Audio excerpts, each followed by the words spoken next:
Have you ever found yourself trapped in the relentless pursuit of perfection, where every detail matters, yet it feels like you're chasing the horizon? Where the quest for flawlessness is in everything we do? For me, from my YouTube videos to DIY projects to packing for a trip, and even more important topics like my health journey, seems like a never-ending race against myself. If that sounds all too familiar, you're not alone.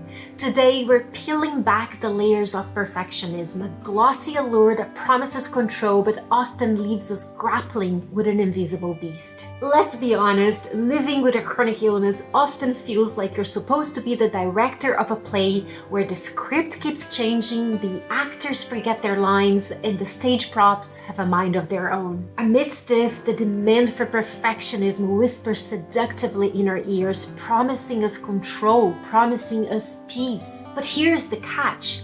It's a promise it can never fulfill.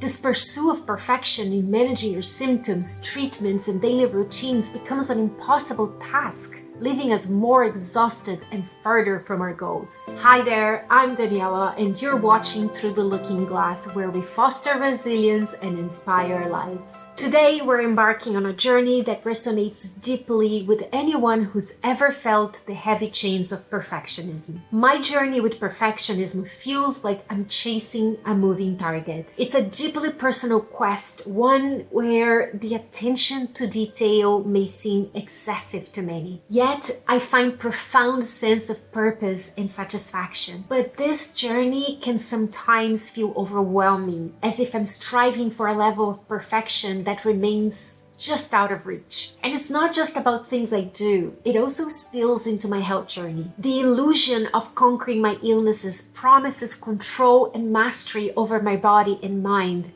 Yet, it often leads to frustration rather than fulfillment. Recognizing the unpredictable nature of health, acknowledging that there will be good days and bad days is crucial in moving forward. Clinging too tightly to the idea of perfection can not only hinder our progress, but can also impact our mental and emotional well-being. But let's be real, it's like a mirage. Clinging to perfectionism, especially when dealing with something as unpredictable as fibromyalgia, it's like trying to grasp water. But imagine, just for a moment, if we could shift the narrative. What if we could embrace our imperfections not as flaws, but as facets of our resilience and humanity? What if we could see our struggles not as failures, but as steps on the path to self-growth and self-compassion? But here is the beautiful, liberating truth I'm learning on my journey. Embracing imperfection not only sets you free, but opens the door to a more fulfilling, balanced, and joyful life. That's the journey I want to invite you on today. Chronic illness teaches us, often brutally, that life doesn't adhere to our plans. Flare-ups don't consult our calendars, and symptoms don't ease up just because we have a big day ahead or a trip planned. This reality can shatter our illusion of control, leaving us feeling helpless and in the face of our condition's unpredictability. But here's where we find our power: in letting go of the need for perfection and embracing the beauty of our messy, unpredictable lives. This conversation isn't just about challenging our personal perceptions. It's about changing the dialogue around chronic illness itself. It's about finding freedom in accepting that we're doing our best, even when our best looks different from one day to the next. It's about recognizing that our worth isn't tied to how closely we can mimic a normal life, but in how we adapt, survive, and thrive within our realities. Let's dive deep into the heart of this beast and uncover how we can reclaim our power and peace from the clutches of perfectionism. So grab your favorite cozy blanket, a cup of something warm, and settle in. Tip number 1. Name the enemy. First off, we need to see perfectionism for what it truly is: a mask for fear and anxiety. At its core, perfectionism thrives on the illusion of control.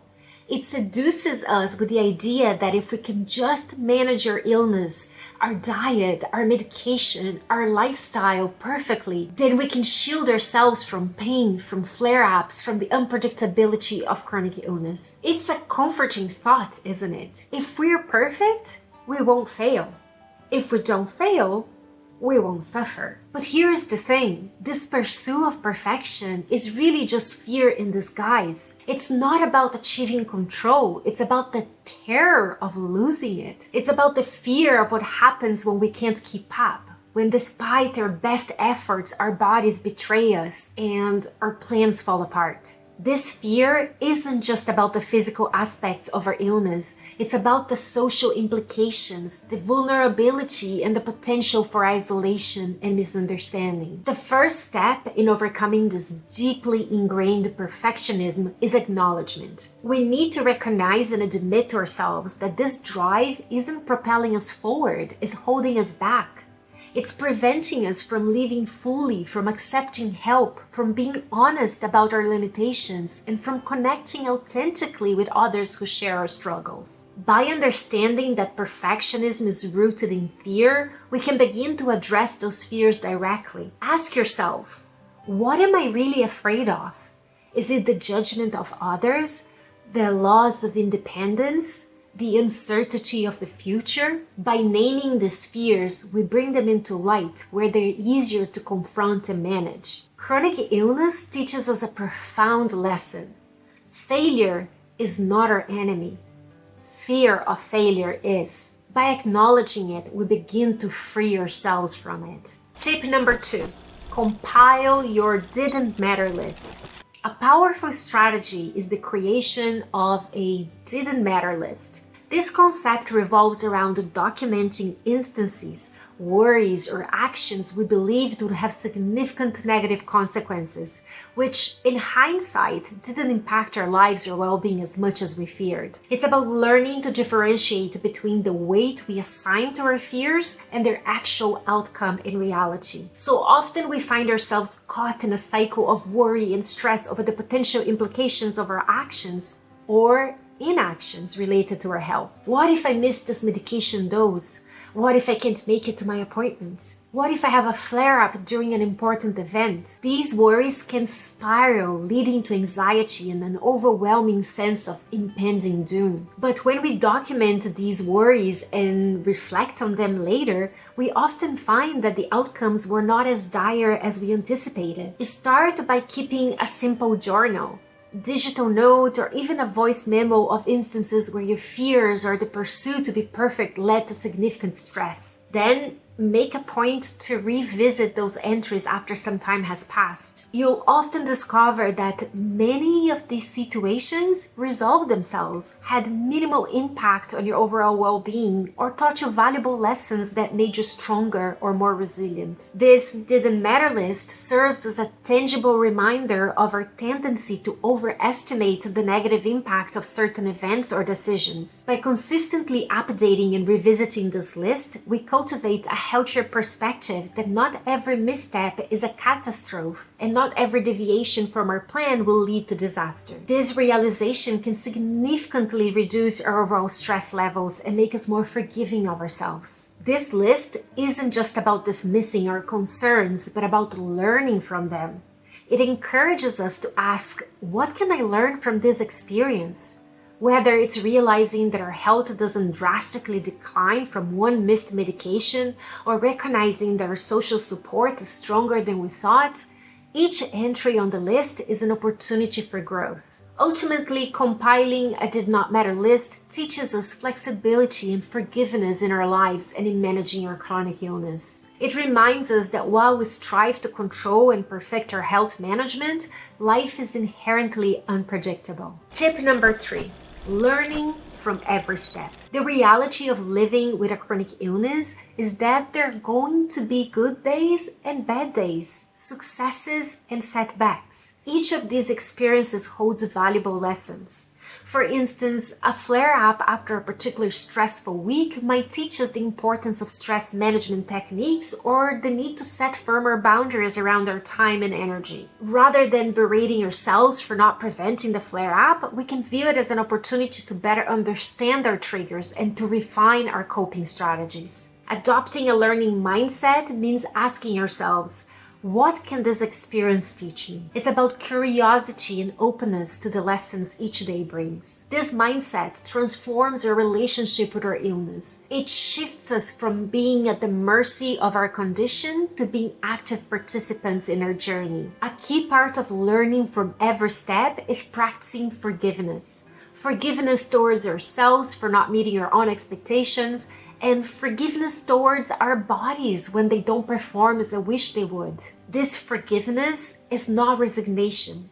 It's an act of kindness that acknowledges our efforts and encourages us to continue moving forward, even if it's just one small step at a time. Tip number 4 is finding your balance. Finding balance amidst the demands of daily life and chronic illness is like walking a tightrope. It requires a delicate negotiation between our desire for perfection in every aspect of our lives and the reality of our limitations. This balance isn't about compromising our values, but about prioritizing where our efforts will be the most impactful. It's recognizing that we can't be everything to everyone, nor can we expect ourselves to manage our health, work, relationships, and personal interests with perfection at all times. It involves a conscious decision to focus our energy on what truly matters to us, understanding that not all tasks or goals hold equal weight. It's about making peace with the fact that some areas of our lives might strive while others are maintained at a basic level. The concept of good enough becomes revolutionary for anyone entangled in the web of perfectionism. It's a practice of self-compassion that allows us to set realistic standards for ourselves, acknowledging that perfection is unattainable and often subjectively ideal. Letting go of the need to control every outcome is a liberating step towards finding balance. It involves trusting in our ability to adapt and find solutions even when things don't go as planned. This doesn't mean abandoning responsibility, but rather cultivating a flexible approach to life's challenges. It's about accepting that there will be days when the balance tips more towards managing our health and others when we can fully engage with work, hobbies, and social activities. It requires us to regularly assess our priorities, recognize when our scales are tipping too far in one direction, and make the necessary adjustments. This might involve setting boundaries, asking for help, or simply giving ourselves permission to take a step back and breathe. Tip number 5, building a community of support. A supportive community is invaluable in dealing with perfectionism. It provides a safe space to express vulnerabilities and share insecurities without fear of judgment.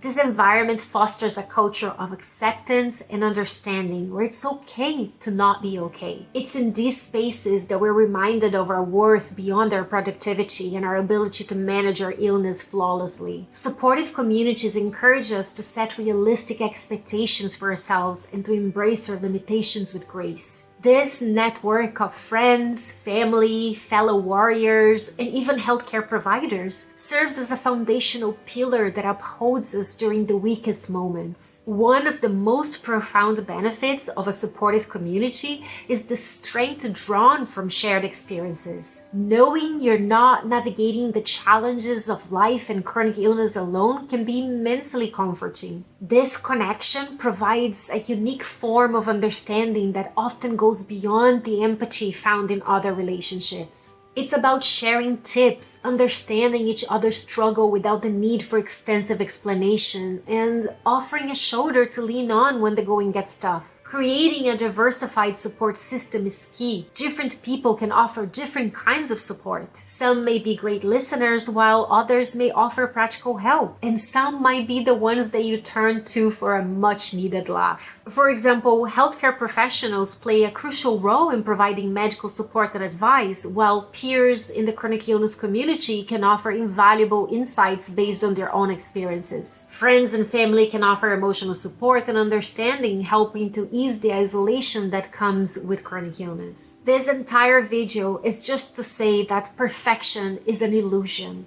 What's real and attainable is progress, growth, and learning to dance in the rain of our unpredictable lives. By shedding the weight of perfectionism, we can find a deeper, more authentic connection to ourselves and our journey with chronic illness. The pursuit of perfection often leads us down a path of endless seeking, where satisfaction and peace are always just out of reach. But when we choose to embrace our imperfections, to see them not as flaws, but as badges of our resilience and strength, we open ourselves to a life of true happiness. In our journey with chronic illness, let's strive not for perfection, but for balance.